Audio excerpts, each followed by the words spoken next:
Subscribe करें YouTube channel EPS education journey को, bell icon पर क्लिक करें जिससे आने वाली वीडियोस की नोटिफिकेशन आपको टाइम टू टाइम मिल सके। Hello friends, welcome to EPS education journey. आपका स्वागत है ईपीएस एजुकेशन जर्नी पर, जहां पर आज का जो टॉपिक है वो ऑडियोलॉजी की 1.4 यूनिट का हियरिंग इम्पेयरमेंट की definition, classification of hearing impairment, इस पर आज चर्चा होगी। और जैसे दोस्तों को हमारे लग रहा हो कि उनके एग्ज़ाम पोस्टपोन हो गए तो हम वीडियो क्यों देखें, या प्रमोट होने वाले तो वीडियो को क्यों देखें, हमें तो पढ़ना ही नहीं।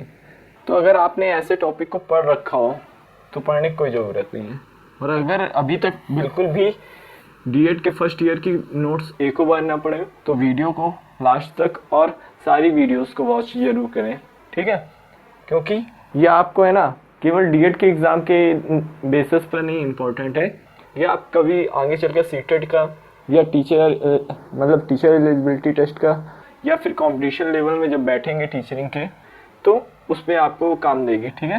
ये आपका बेसिक मान के चलें, ठीक? स्टार्ट करते हैं आज की क्लास। जैसा कि आपको टॉपिक बता दिया गया, यूनिट 1.4 है, ठीक है? हियरिंग इम्पेयरमेंट की डिफिनेशन को देखते हैं। हियरिंग इम्पेयरमेंट को हिंदी में क्या बोलते हैं? स्वर्ण अक्षमता, ठीक है?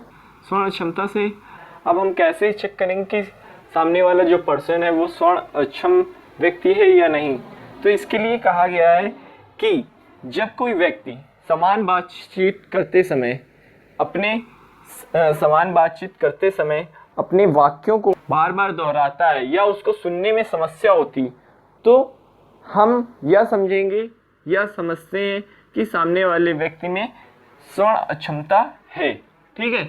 अब अगर इसको परिभाषा के रूप में देखें तो hearing impairment means loss of 60 dB more than better ear in conversation range of frequency. इसका मतलब क्या हुआ? इंग्लिश की डिफिनेशन का मतलब क्या हुआ? जो इंग्लिश वाले स्टूडेंट हैं उनको तो समझ में आ गई कि hearing impairment means loss of 60 dB और more in better ear in conversation range of frequency, ठीक? स्वर्ण अक्षमता से आशय समान बातचीत की आवृत्ति पर अच्छे कान 60 dB या इससे अधिक की ध्वनि में जो स्वर्ण क्षति होती है उसी को हम स्वर्ण अक्षमता कहते हैं, ठीक है? इस प्रकार से स्वर्ण अक्षमता की परिभाषा को हमने देखा। अब देखते हैं क्लासिफिकेशन ऑफ HI, स्वर्ण अक्षमता का वर्गीकरण। स्वर्ण अक्षमता का वर्गीकरण हम 4 प्रकार से करते हैं। फर्स्ट टाइप है हमारा डिग्री, टर्म्स ऑफ डिग्री, मतलब डिग्री के आधार पर। सेकंड टाइप के आधार पर। थर्ड नंबर पे है हमारा नेचर, प्रकृति के आधार पर। फोर्थ एंड लास्ट हमारा है एज ऑफ ऑन सेट। अब एज ऑफ ऑन सेट मतलब उम्र के आधार पर स्वर्ण अक्षमता का वर्गीकरण। अब जैसे हमने स्वर्ण अक्षमता का वर्गीकरण 4 प्रकार से किया, अब इन्हीं में आगे फिर से हमारा पहला तो अकॉर्डिंग टू WHO, फिर सेकंड नंबर पे देखेंगे अकॉर्डिंग टू गुड्समैन। इधर तक हो सकता है आपको दिखाई ना दे रहा हो, ठीक है? टाइप्स के आधार पर हम 5 प्रकार से देखेंगे। 5 प्रकार के होते हैं टाइप के आधार पर स्वर्ण दोष। एक हमारा होगा फर्स्ट नंबर पर conductive hearing loss, second number पर हमारा sensory neural hearing loss, third number पर मिक्स्ड हियरिंग लॉस और फोर्थ नंबर पर central hearing loss, fifth number पर क्या होगा हमारा फंक्शनल हियरिंग लॉस।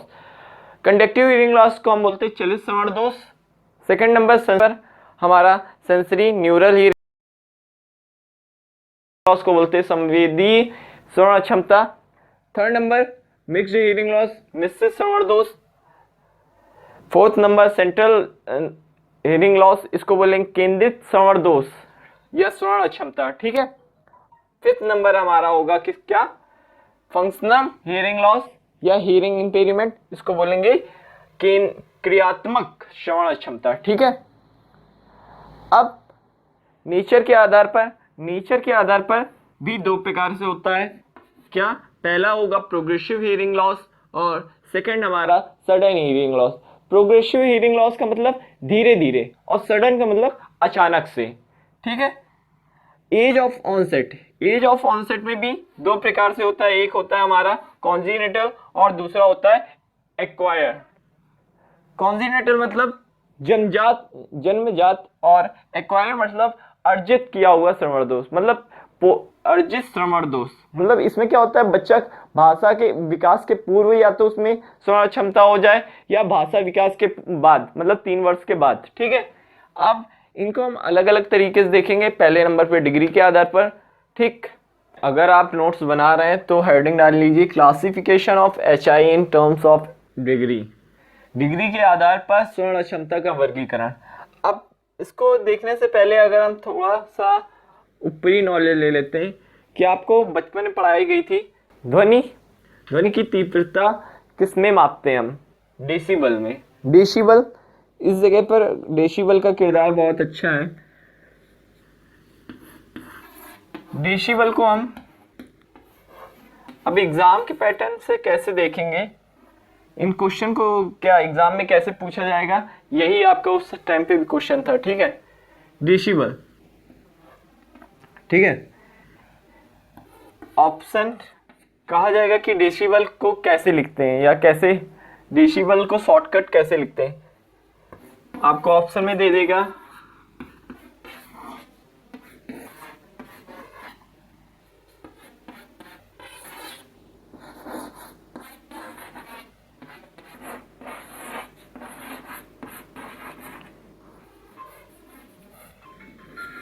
तो ये तो आपको देख के समझ में आ रहे होंगे ये दोनों कि ये तो रॉन्ग होंगे। ठीक है। स्मॉल डी स्मॉल बी, ये आप रॉन्ग कर दोगे बिगैर देखे, अगर नहीं भी पढ़ा होगा तो भी।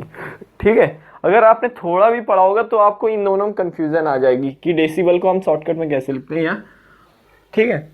तो ये भी आपका रॉन्ग है, ये आपका राइट है। डेसिबल को हम स्मॉल डी और कैपिटल बी, ठीक है, इस तरीके से लिखते हैं।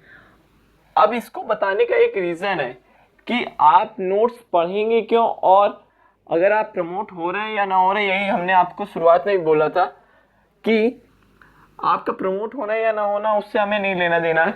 आपको जो टीचिंग का बेसिक कोर्स है उसे पढ़ना जरूरी है।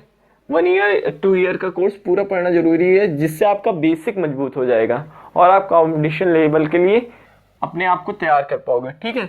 अब देखते हैं आगे टॉपिक पे आते हैं वापस से।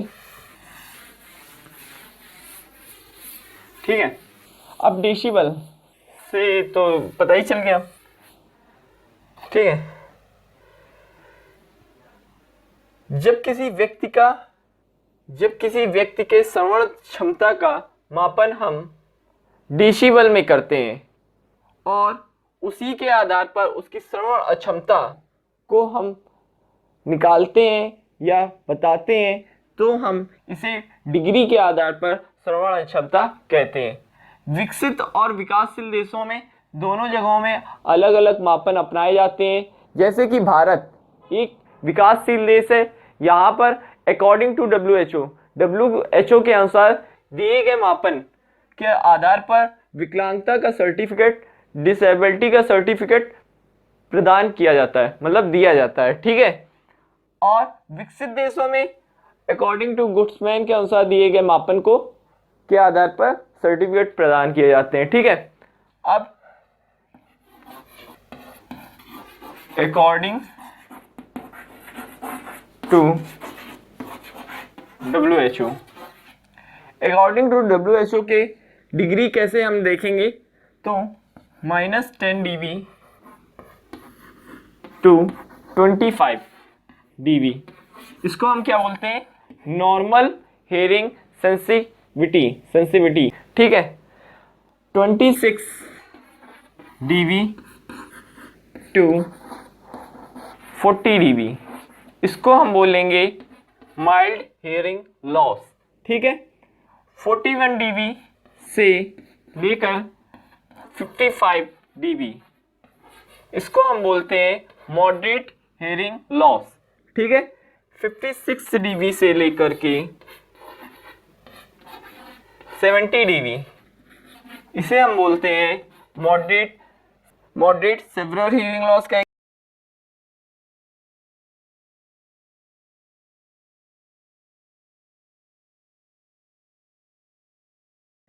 70 dB to 90 dB इसे सेवरल हियरिंग लॉस और 90 dB टू above या 90 dB टू प्लस इसे हम बोलते हैं प्रोफाउंड हियरिंग लॉस। ठीक है, ये अकॉर्डिंग टू WHO के अनुसार -10 dB से 25 dB इसे नॉर्मल हियरिंग कहेंगे, 26 dB टू 40 dB इसे हम माइल्ड हियरिंग लॉस कहेंगे, 41 dB से 55 dB इसे हम मॉडरेट हियरिंग लॉस कहेंगे, 56 dB टू 70 dB इसे हम मॉडरेट सेवरल हियरिंग लॉस कहेंगे, 70 dB टू 90 dB इसे सेवरल हियरिंग लॉस कहेंगे, 90 dB टू अबव इसे हम प्रोफाउंड हियरिंग लॉस कहेंगे अकॉर्डिंग टू WHO, जो भारत में हम इसी के आधार पर डिसेबल्ड सर्टिफिकेट प्रदान करते हैं। ठीक है, अब अकॉर्डिंग टू गुड्समैन अगर देखें तो खाली एक जगह का चेंजमेंट आ जाता है, वो किस जगह पे, इसको जरा सा देखते हैं।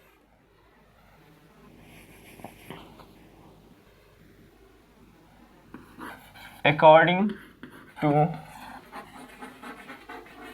गुड्समैन, ठीक है, -10 dB से 15 dB इसको गुड्समैन के अनुसार नॉर्मल हियरिंग आ गया, 16 dB टू 25 dB इसे मिनिमल हियरिंग लॉस कहा गया। बाकी जैसे आपको WHO में था 26 dB से 40 dB इसे माइल्ड हियरिंग लॉस, 41 dB से 55 dB इसे मॉडरेट हियरिंग लॉस, 56 से 70 dB इसे moderate severe hearing loss, 70 dB to 90 dB इसे सेवरल हियरिंग लॉस और 90 dB टू अबव इसे हम प्रोफाउंड हियरिंग लॉस कहेंगे। इस तरीके से आपका classification of HI in terms of degree यहीं से समाप्त होता है। फिर इसके बाद हम देखेंगे क्या टाइप्स के आधार पर, मतलब प्रकार के आधार पर श्रवण क्षमता का वर्गीकरण। ठीक है,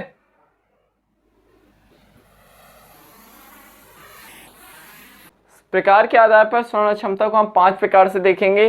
पहला हमारा रहेगा कंडक्टिव हियरिंग लॉस, सेकंड हमारा रहेगा sensory neural hearing loss, third हमारा रहेगा मिक्स्ड हियरिंग लॉस, फोर्थ वो हमारा रहेगा सेंट्रल हियरिंग लॉस, फिफ्थ हमारा रहेगा फंक्शनल हियरिंग लॉस। फर्स्ट इसमें हम कंडक्टिव हियरिंग लॉस को हम बोलेंगे चलित श्रवण दोष। चलित श्रवण दोष में क्या होता है? चलित श्रवण दोष में अंतःकरण जो हमारा होता है वो सामान्य होता है, जबकि बाह्य कण या मध्य कण में कोई समस्या होती है। जैसे कि अब कान का पर्दा का डैमेज हो जाना, कान में किसी प्रकार का संक्रमण का हो जाना, या EAC का ना होना, या स्टेशन ट्यूब का ना होना। ठीक है, इन दोष को हम कभी कभी दवाइयों से ठीक कर लेते हैं। ठीक है, नेक्स्ट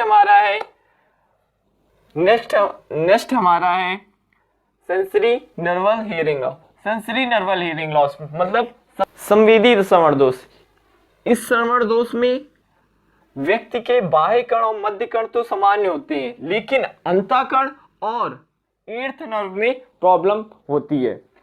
जब व्यक्ति के अंतःकरण में समस्या पाई जाती है तो उसे हम सेंसरी हियरिंग लॉस कहते हैं, और जब ईर्थ नर्व में समस्या पाई जाती है न्यूरल हियरिंग लॉस कहते हैं। मतलब क्या है? और जब दोनों में समस्या पाई जाती तो उस कंडीशन में हम बोलेंगे सेंसरी न्यूरल हियरिंग लॉस, मतलब संवेदी श्रवण दोष। इसका कहने का मतलब ये है, अगर अंतःकरण में समस्या है तो सेंसरी हियरिंग लॉस, और एर्थ नर्व में केवल समस्या है तो उसी न्यूरल हियरिंग लॉस, और दोनों में समस्या है तब उस कंडीशन में सेंसरी न्यूरल हियरिंग लॉस कहेंगे। और ठीक है, ठीक, तीसरा हमारा है मिक्स्ड हियरिंग लॉस। मिश्रित श्रवण दोष में आपका बाह्य कर्ण और मध्य कर्ण और अंतःकर्ण, इसमें क्या होता है, एक से अधिक, मतलब कान के एक से अधिक भाग में समस्या पाई जाती, या तो बाह्य कर्ण और मध्य कर्ण में समस्या पाई जाएगी, या मध्य कर्ण और अंतःकर्ण में समस्या पाई जा सकती, या अंतःकर्ण और बाह्य कर्ण में समस्या पाई जा सकती है। ठीक, उस कंडीशन में मिश्रित श्रवण दोष पाया जाता है। सेंट्रल हियरिंग लॉस, केंद्रीय श्रवण दोष को हम इस प्रकार से डिफाइन कर सकते हैं। केंद्रीय श्रवण दोष और हमारा क्रियात्मक श्रवण दोष ये इंपॉर्टेंट नहीं है, लेकिन तब भी देख लेते हैं। केंद्रीय श्रवण दोष को हम इस तरीके से कहेंगे कि जब माइंड के ऑडिटरी कॉर्टेक्स के विभिन्न क्षेत्रों में खराबी हो, मतलब समस्या हो, हम कहेंगे सेंट्रल हियरिंग लॉस है, मतलब केंद्रीय श्रवण दोष है। और फंक्शनल हियरिंग लॉस, इस प्रकार के श्रवण दोष का कारण मनोवैज्ञानिक होता है। इस प्रकार के श्रवण दोष में कान में कोई भी खराबी नहीं होती है और फिर भी हमें सुनाई देने में कमी होती है। ठीक है, इस प्रकार से हमने टाइप्स के आधार पर श्रवण दोष देख लिया। अब आगे देखेंगे नेचर के आधार पर, मतलब प्रकृति के आधार पर श्रवण दोष का वर्गीकरण। प्रकृति के आधार पर श्रवण अक्षमता को दो प्रकार से बांटा गया है। एक तो हमारा है प्रोग्रेसिव हियरिंग लॉस, दूसरा है हमारा sudden hearing loss. Progressive hearing loss में क्या होता है, जब किसी व्यक्ति को सुनने में धीरे धीरे कमी आए या समय के साथ बढ़ता जाए तो उसे हम प्रोग्रेसिव हियरिंग लॉस कहेंगे। और इसका कारण या कह सकते हैं कि या अनुवांशिकी होता है, या जैसे आपके बाबा दादा ऐसे भी चल सकता है, या फिर आपका समय के साथ साथ या उम्र बढ़ने के साथ साथ भी होने लगता है। जैसे लोग बूढ़े होते हैं, बूढ़े लोगों में ऊंची आवाज से बोलना पड़ता है, बूढ़े लोगों से बात करते समय हमें ऊंची आवाज से बात करना पड़ता है। ठीक है, सेकंड हमारा है sudden hearing loss. Sudden hearing loss, जब किसी व्यक्ति को अचानक से सुनाई देना बंद हो जाए या कम हो जाए तो उसे हम सडन हियरिंग लॉस कहेंगे। इसका कारण यह भी हो सकता है कि जब किसी व्यक्ति को सदमा लग जाए या कोई दुर्घटना घटित हो जाए तो सडन हियरिंग लॉस हो सकता है। ठीक है, यह दोष अक्सर संवेदी, मतलब यह दोष अक्सर सेंसरी नर्वल हियरिंग लॉस की श्रेणी में आता है। ठीक है, इस प्रकार से आपका प्रकृति के आधार पर श्रवण दोष का वर्गीकरण समाप्त होता है। एज ऑफ ऑनसेट, उम्र के आधार पर श्रवण अक्षमता का वर्गीकरण, इसको भी दो प्रकार से बांटा गया है। एक तो हमारा है कॉन्जिनेटल हियरिंग लॉस, मतलब जन्मजात श्रवण दोष, दूसरा है एक्वायर्ड हियरिंग लॉस, मतलब अर्जित श्रवण दोष। बहुत ही आराम से समझेंगे। एक्वायर्ड हियरिंग लॉस को फिर दो भागों में बांटा जाएगा, प्रीलिंगुअल और पोस्टलिंगुअल, इसको हम बाद में समझेंगे। पहले देखते हैं कॉन्जिनेटल हियरिंग लॉस, जन्मजात श्रवण दोष। जन्मजात श्रवण दोष से आप क्या समझते हैं? जन्मजात श्रवण दोष, जब किसी बच्चे को जन्म से मां के पेट में रहते समय या फिर जन्म के समय किसी कारण से श्रवण दोष हो जाता है तो उसे जन्मजात श्रवण दोष कहते हैं। इसमें मुख्यतः अनुवांशिकी को शामिल किया गया है। अनुवांशिकी से आप क्या समझ रहे हैं? अनुवांशिक श्रवण दोष, फिर उसे हम बोलेंगे। अनुवांशिक श्रवण दोष से आप क्या समझते हैं? अनुवांशिक श्रवण दोष उस कंडीशन में होता है जब बच्चे में किसी जैनिक कारण से, जब बच्चों में जैनिक कारणों से मां के गर्भ में ही श्रवण तंत्र का विकास ना हो पाए, मतलब श्रवण तंत्र का विकास ना हो पाए या फिर सुनने की क्षमता विकसित ना हो पाए तो उसे अनुवांशिक श्रवण दोष कहते हैं, तो उसे अनुवांशिक श्रवण दोष कहते हैं। अब इसके बाद एक्वायर्ड हियरिंग लॉस देखेंगे। एक्वायर्ड हियरिंग लॉस मतलब अर्जित श्रवण दोष। अर्जित श्रवण दोष का मतलब ये है जब कोई बच्चा जन्म के समय तो सामान्य होता है लेकिन जन्म के बाद उसमें किसी कारणवश सुनाई देना बंद हो जाए तो उसे अर्जित श्रवण दोष कहते हैं। इसे हम दो प्रकार से बांटेंगे। पहला तो है हमारा प्रीलिंगुअल और दूसरा है पोस्टलिंगुअल। प्रीलिंगुअल का मतलब भाषा विकास की पूर्व श्रवण अक्षमता और पोस्टलिंगुअल का मतलब है भाषा विकास के बाद श्रवण अक्षमता। प्रीलिंगुअल हियरिंग लॉस, जब किसी बच्चे में जन्म के समय तो वह बच्चा सामान्य होता है लेकिन जन्म के बाद और भाषा विकास के पूर्व, मतलब भाषा विकास का पूर्व मतलब कहने का ये है तात्पर्य कि 3 वर्ष से पहले उसमें किसी कारणवश सुनाई देना बंद हो जाए तो उसे हम पोस्ट प्रीलिंगुअल हियरिंग लॉस कहते हैं। मतलब कहने का उसमें बच्चों में 2-2.5 वर्ष से ही भाषा व बोलना स्टार्ट करते हैं, मम्मी पापा या कुछ अदर। ठीक है। अब पोस्ट लिंगुअल हियरिंग जब किसी बच्चे में भाषा विकास के बाद यानी 3 वर्ष के बाद किसी कारणवश सुनाई देना बंद हो जाए तो उसे हम पोस्ट लिंगुअल हियरिंग लॉस कहते हैं। ठीक है। इस तरीके से आज का जो हमारा टॉपिक है वो यहीं से समाप्त हो जाता है। और या अगर आप डीएड के एग्जाम पॉइंट ऑफ व्यू से देखेंगे तो ये बहुत ही इंपॉर्टेंट है। और बाकी अदर कंपटीशन लेवल से देखेंगे तो आपको मैंने बीच बीच में बताया हुआ है कि आपसे WHO की जो वो डिग्री दी गई हुई है वो पूछी जा सकती हैं, या DB है, बहुत छोटी छोटी चीज़ें हैं, बेसिक है चीज़ें हैं, वो आपसे पूछ सकता है। ठीक है। और वीडियो को यहाँ तक देखा हो तो वीडियो को लाइक कीजिए, ज़्यादा से ज़्यादा लोगों तक शेयर कीजिए। चैनल को अभी तक सब्सक्राइब ना किया हो तो चैनल को अभी सब्सक्राइब करें और बेल आइकन पर क्लिक करें जिससे आपको आने वाली नेक्स्ट वीडियोस के नोटिफिकेशन मिल सके। Thank you for watching. जय हिंद।